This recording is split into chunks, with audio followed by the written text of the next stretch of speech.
Well, we're back with another Utopia backrest video. This is part 2.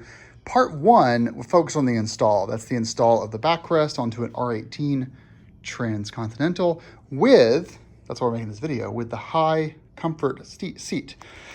So BMW has 3 different seat sizes of these bikes. One that's low that comes in the bagger, one medium that's the stock on the Transcontinental, and one high or comfort, which is 760 millimeters high from here to top.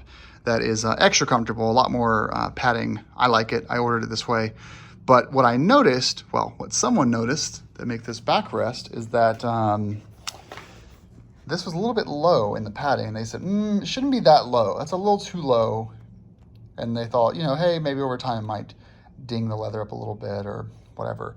So I received a call from them. They said, hey, first of all, we want you to show people what the large and the small backrest look like. Also, we're going to rig up a couple of these backrest mounts that are for the larger comfort seats. So we're going to send you a box, and would you mind walking people through and showing them what that looks like? So here we are. So R18 Transcontinental comfort seat. Let's go over to the box and see what's in there. If you want, you can pause and read this if you'd like to. I think this is helpful for anyone, to be honest.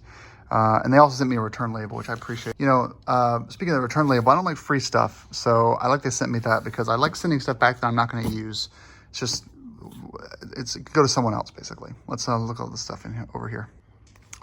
Reading through this letter, though, this is why these are called partnerships. When you look at, a lot of YouTubers, people making videos or whatever, TikToks or whatever they do these days, I paid full price for my original. And I'm going to send back the stuff I don't need. And I don't think, not every company can send you their whole catalog and say, just return what you don't want. That's too expensive.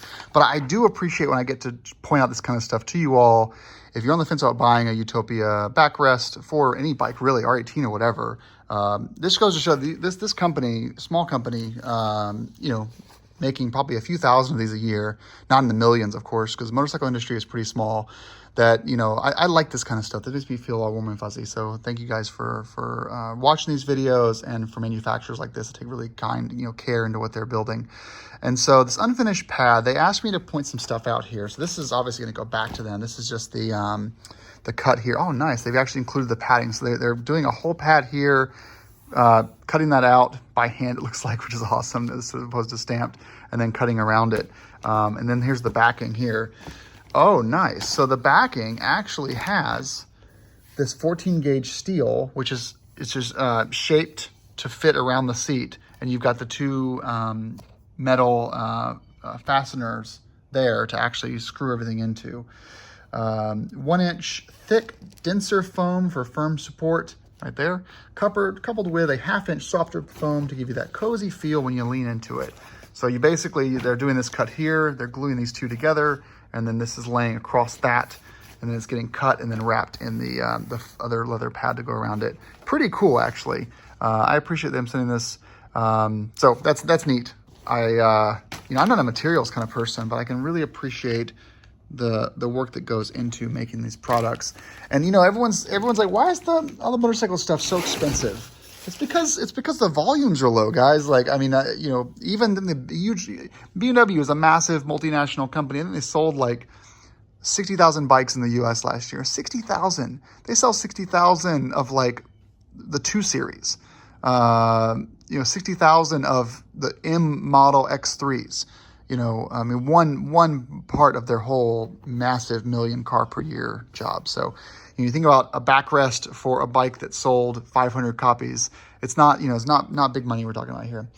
We also have 2 backrests here. So they've done something. If you look at the one that I had previously had, it's just flat black around the edges. What they've done for the R18 is you can now get it with white stitching. I believe this is the default now. So you see here, you've got that white or gray stitching around the edge. Just adds a little bit of a pop to it. And so what we have here is 2 seats. And so what we have is a short, sportier version of the original taller comfort seat. So let's see how this looks compared to the one that I had. This is the taller comfort seat. Yes, this is basically the same thing that I had before, right? Oh, it may be a little bit different. I might have to measure it, but I think it's the original that I already have on the bike, just with the white stitching added, right? I don't know. I'll look at them side by side later. But here is their shorter, sportier seat, which is, yeah, it's about an inch or 2 inches shorter, but it's the same width. So if you're, honestly, if you're just looking for a little bit of support, this is actually, in my opinion, this might be what I end up going with. It might have saved me $20. I have no idea. But this may be what I end up going with versus the other one. And they also sent me a bracket, which is going to be longer for that comfort seat there. We'll check that out in a second. Let me get everything rigged up here, then I'll show you the different brackets. All right, so here is the seat I just took off my bike. This is their R18 backrest piece that was kind of built for the bagger / Transcontinental seat. For folks that have a comfort seat, you should mention it to them when you're going to buy it, because if you look at this side by side with the new bracket for comfort seats, let's get these side by side here.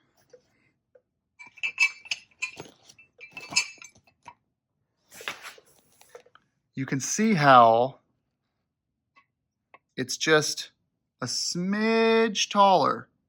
We're not talking much here, but a smidge taller. Hold that side by side. There we go. A little bit extra height will put us over, well, where is it? It'll put us over that bit there. And you can see how after 2 weeks of this sitting on here, how it's certainly, I'm not saying damaged, that's not the right word, but like, it made an imprint for sure. So having a little extra height there will just keep those bolts from rubbing against that leather there where your pillion would be sitting usually. So I am obviously going to install the taller bracket and send the shorter one back for refinishing. They'll repowder coat this or scrap it. I don't know what they'll do with it. But anyway, this will go back to them, and I'll put the new higher bracket on. And then I'm going to compare all these seats side by side to see which one we actually want to put on the bike.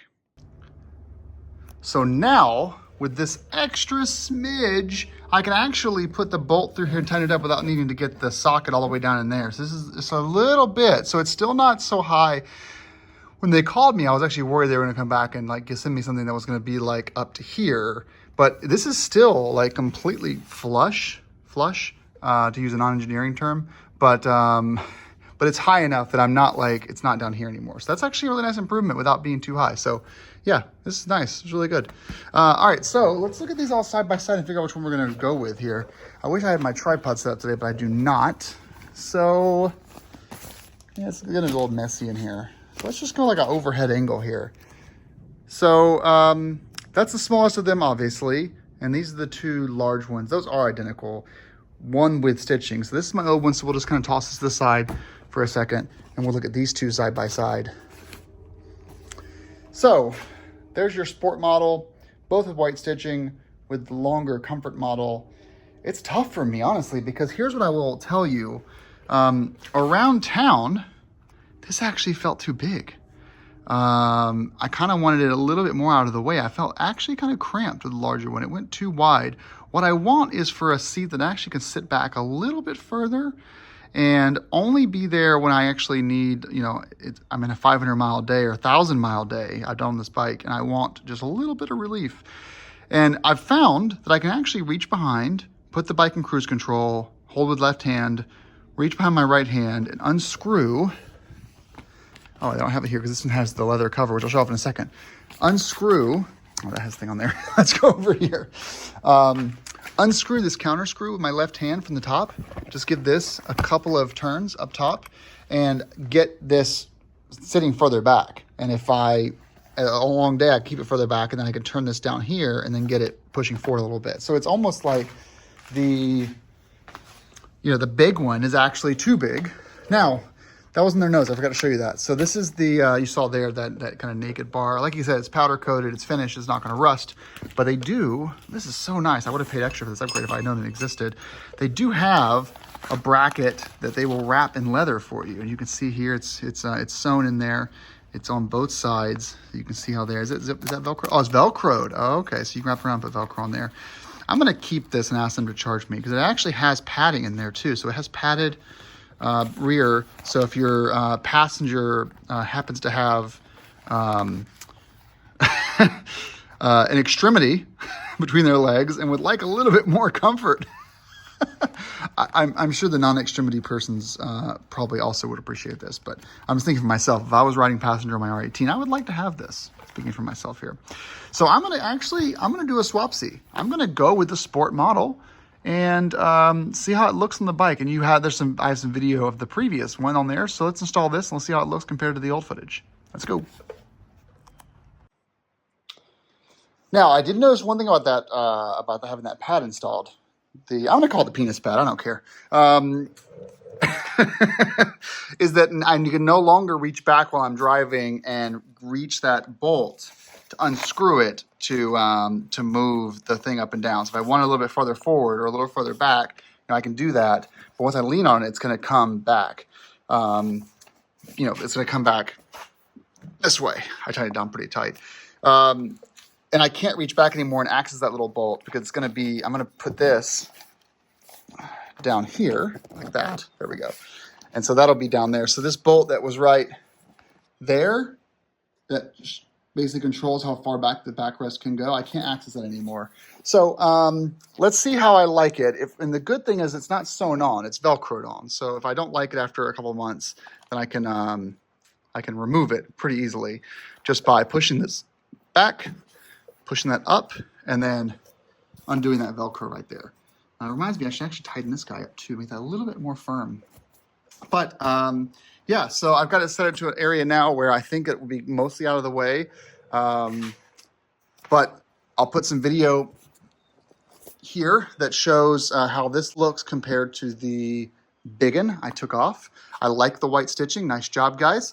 But that is how it looks on the Transcontinental. Let's look at it from the other side. I'm rushing a bit because my wife just made some Italian sausage bread. Yeah, there you go. So I actually prefer this profile. What I am going to do, they gave me a week to ship the stuff back to them. Well, they didn't give me a time frame, but I'm giving myself a week. I'm going to go out for a ride on this tomorrow, and I will report back. Well, I'll decide if I'm going to keep the small one or not, but I think I'm going to prefer this to the big one. I don't have a pillion usually, so yeah, we'll see. But all right, guys, that's all for this video. This is longer than the first one because I really wanted to be kind of more exhaustive about this.